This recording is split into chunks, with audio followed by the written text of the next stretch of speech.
What's up, everybody? Today I'm servicing or removing my ball joints on my 2004 Dodge Ram 2500. If you could see in the next clip, that's how much play I have currently with my ball joints, and I believe I've been driving like that for a while. So right now I'm in my garage. It's actually a trailer. Closest thing I have to a garage, but I mean, this is where I keep all my tools and stuff. So I guess we're gonna get into it and start doing my ball joints, because I'm surprised my knuckles haven't fallen off my truck yet. That's how bad they are. And yeah, it's gonna be a two-part video, installation and removal, because I haven't got the parts yet, and I'm probably not going to get them today, but it should be a very informative video if you've never done ball joints before. I'm going to include all the tools I use, step-by-step procedures. I may not be showing the traditional way of doing it, but this is how I do them.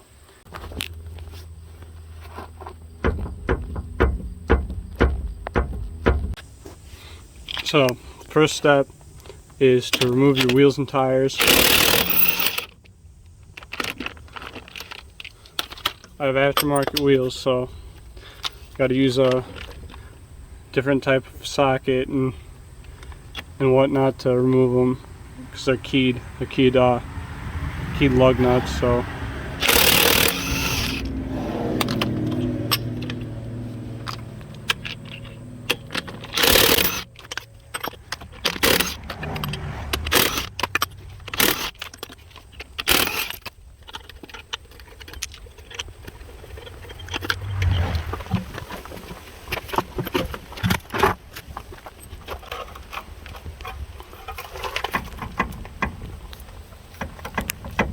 pretty bad.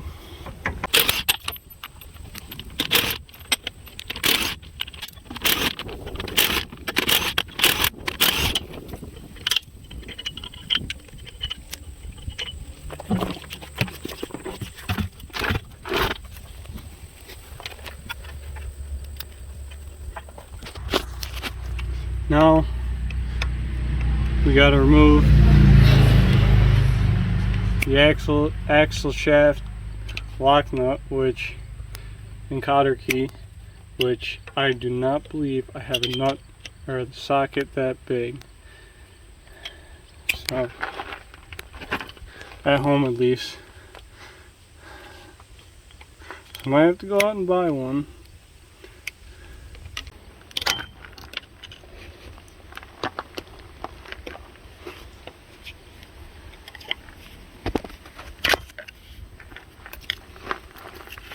Plus I don't have a hammer, so that's going to be a hassle.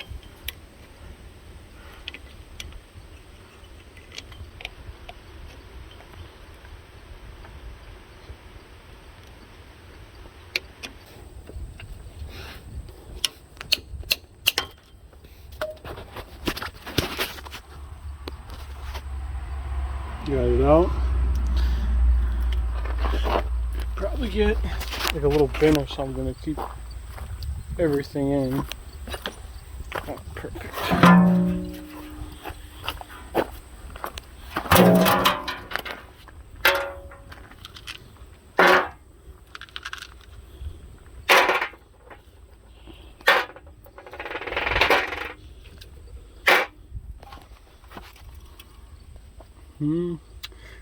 Got an idea if I could get this out.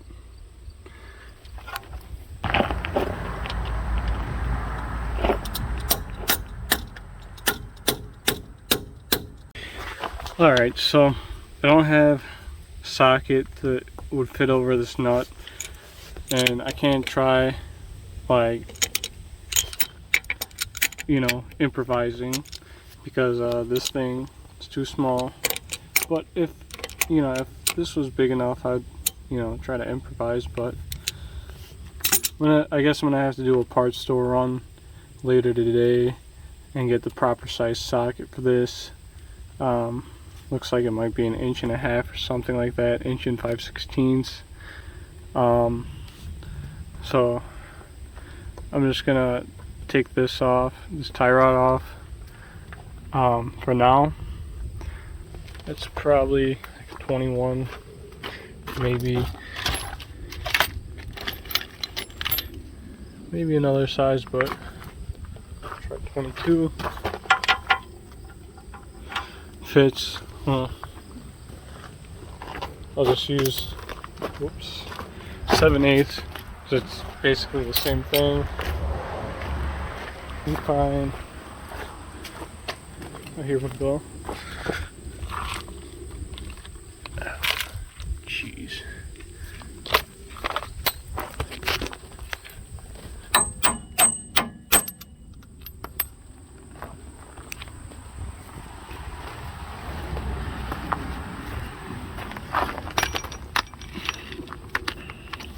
So yeah, it's 7/8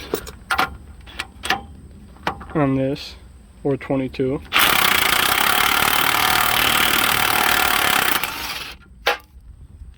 Came off pretty easily.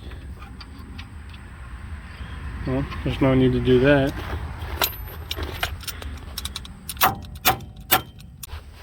So I got this tie rod off pretty easy. Just use a hammer or what you have laying around, or a pickle fork, but I don't have the luxury of one of those. It's not going to mess up the threads because it's got the threads are pretty low, so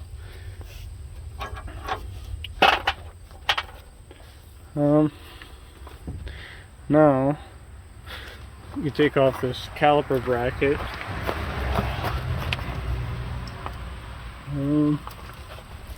That looks like 16 or 17 millimeter. 15.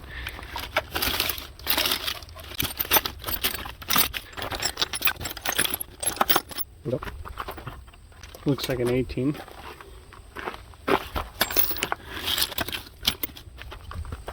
Got the 18. And luckily,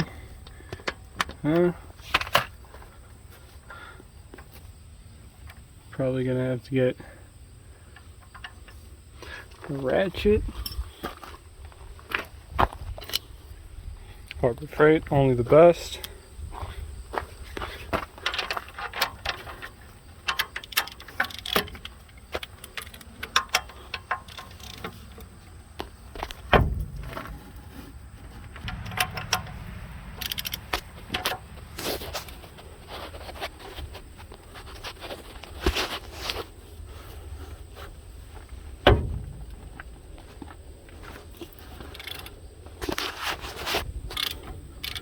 There we go.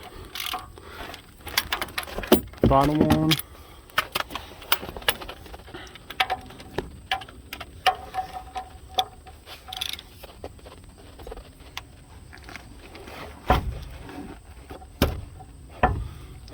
That one I can get with the impact. You get both of them with the impact, but I do not have my wobble swivel socket. There we go. And we just want to make everything easier on ourselves. And oh, I do have a wobble socket, but those are the junk ones that fly off and hit you in the face.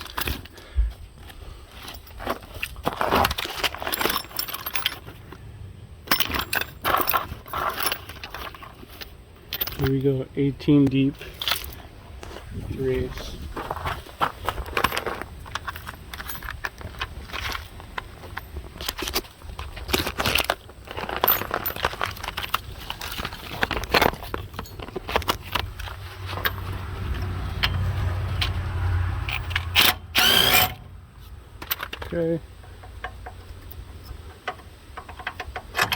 keep these somewhere safe. And then do some prying.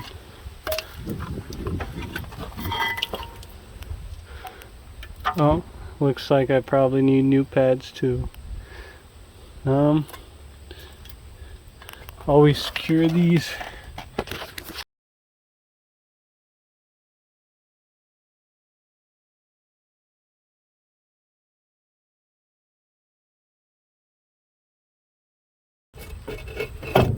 There. That might not come off ever, but there you go. Now, you know what? I can just pull this caliper, this rotor off with the hub, pull the axle shaft out all as one piece. So let's try that. See what size this is.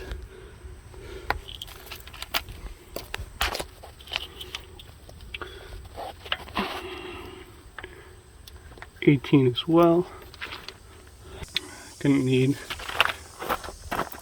this guy, the danger zone. Okay.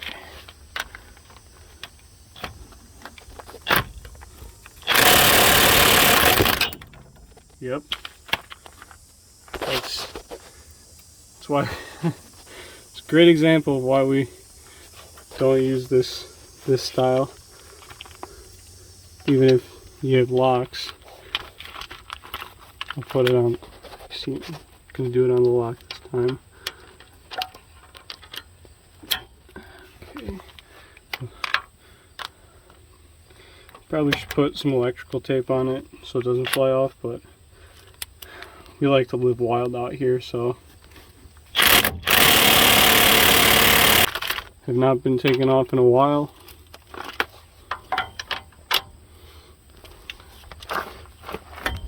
Might need some persuasion.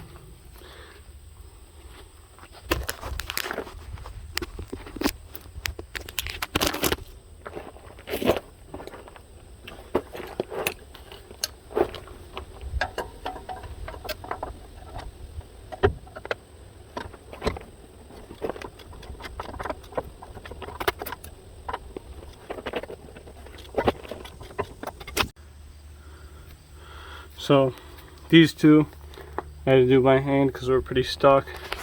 Phone's greasy because got grease everywhere on here. But now I think I can get them off with the impact. Just to be safe, put these on the lock skin. There we go. Alright, so let's hope this one doesn't fly off.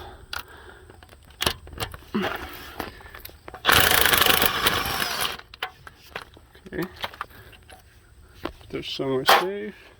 Nice, that's been taken off before. Someone actually cared, put NECs on them.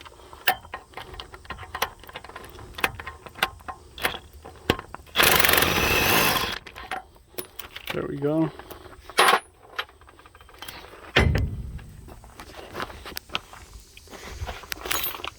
Break these loose. On this side, right here. There you go.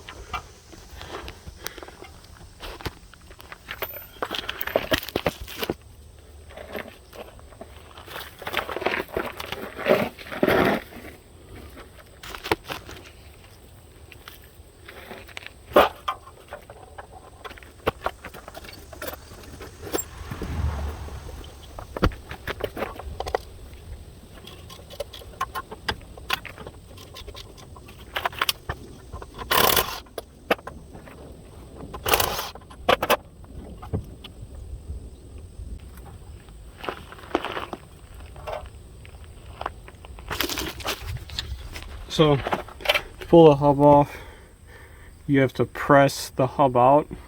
I saw this trick like way back in the day.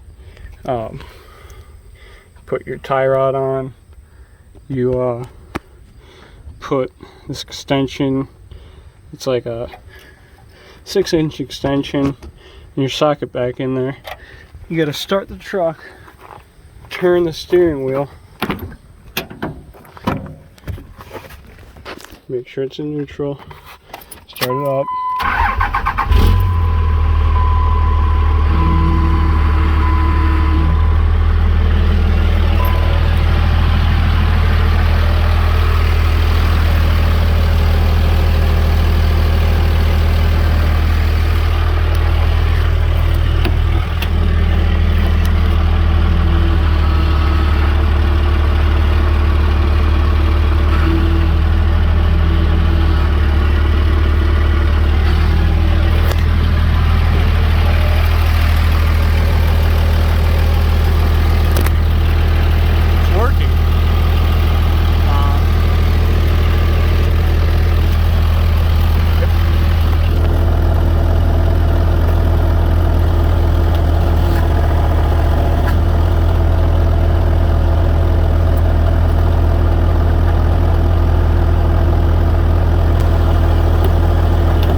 Well, I'm pretty surprised that actually worked. I'm gonna take this bolt back out and pull it off the rest of the way.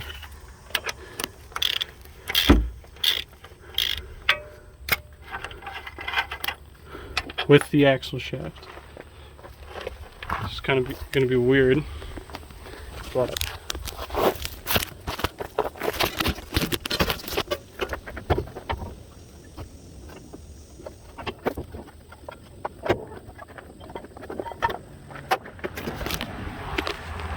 that's pretty awesome. I got the wheel speed sensor still attached. Probably should remove this tie rod. There we go. So yeah, now you have full access to your knuckle. And clearly the ball joint has way too much play. Yeah, now I need a socket that goes on here. And I'll be able to slam this off and get my ball joint press in there. Okay, so for this bottom one, it's kind of loose, but I'm going to be using a 32 millimeter. And for the top one, I've not found out yet. Let's try 7/8. Okay, no, it's a 15/16. 15/16. Perfect. Okay. Now we break these loose.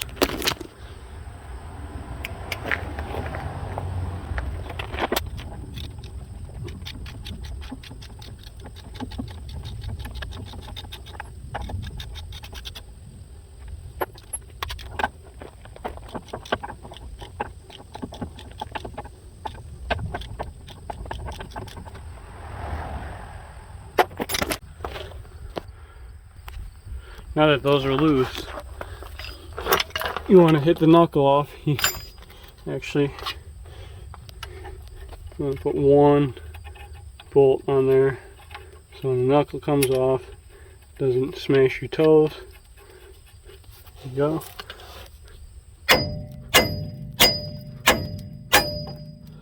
It's easy as that. Okay.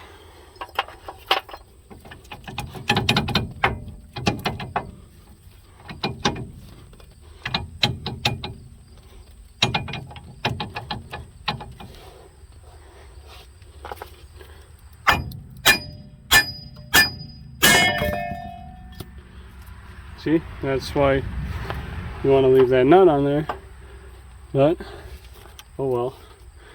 Knuckles off, some are safe, and the ball joints are ready to come out. That's terrible. The ball joint's not supposed to do that. That's why we're replacing it. It's also Dodge for you. Okay, so this is maybe the more important part of the job. This will make a ball joint job way easier.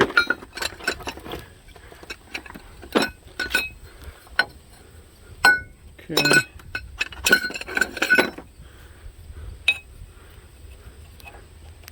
I'm sure there's ways to do it without this tool, but this tool is like a lifesaver when it comes to doing this kind of stuff. So,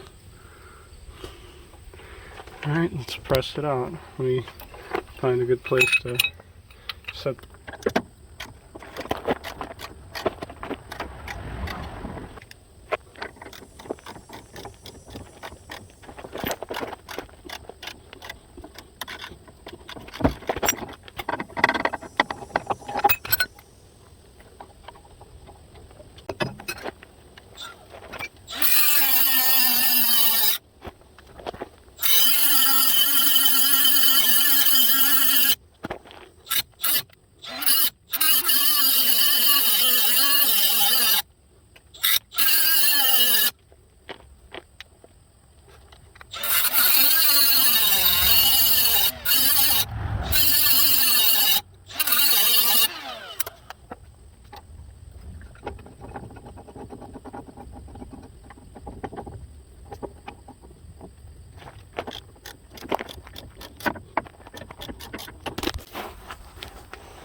So, what I ended up having to do, since these spacers, none of them are like the ideal size, use short stubby socket in there and press it out that way. I also had to cut part of the threads off on the ball joint, but came out perfect. Now I can clean this up, probably with like some sandpaper or something, and it'll be good to press the new one in when it comes time. And now I'm going to try to take this one out.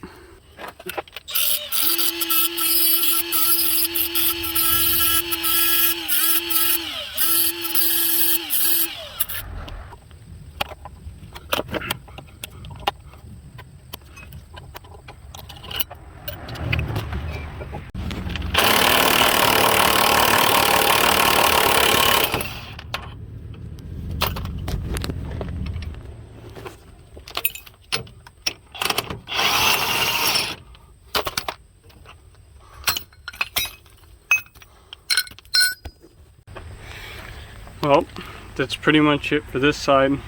Yeah, it was a little bit of a struggle getting this snap ring out without actual snap ring pliers, but took some needle noses, ground down the edges, and was able to get it off. It's kind of weird, like trying to figure out which way they go out. Which way they press out when they're rusted in. I'm used to doing ball joints on like Fords and stuff, so, but for this one, presses down this way. For this one, presses out this way. Pretty easy. Now I just gotta get the actual ball joints themselves and I'll make a video installing them and everything you need to know to put them back in. But yeah, for now, that's all I got. Other side's the same way. Just press them out. On the other side though, when you pull this guy out, it's probably going to be long. It is going to be longer because this is the stub shaft side. The other side, you're going to want to have to pull your ABS wheel speed sensor off. Which I should have done this on this one anyways, because why risk breaking this? But it's pretty easy. You don't even need to pull your axle shaft out. You just pull it off of the hub assembly. You just pull your rotor, hub, and axle shaft out as one piece, and then for everything else, you know, pretty easy. All you just need, I'm sure there's another way to do it, but I wouldn't know how. All you need is this ball joint press. You should be good. Yeah, if you don't have a little angle grinder like that, you probably just pop those grease fittings right out. But other than that, that's all. Stay tuned for the next video, where I'll be installing everything back together. And I didn't necessarily need to pull my wheel liner out, but I did for easeability, more room, and yeah, that's pretty much it. Just stay tuned for the next video, and we'll learn how to put ball joints in on a Dodge Ram 2500 2004 with a 5.9 Cummins. It's the same if you got a Hemi in there. It's the same axle, but yeah, just to be a little more specific. So thanks for watching. Like, subscribe. I hope I taught you something. If I didn't, hope you found this video entertaining. Yeah, stay tuned. Thanks for watching.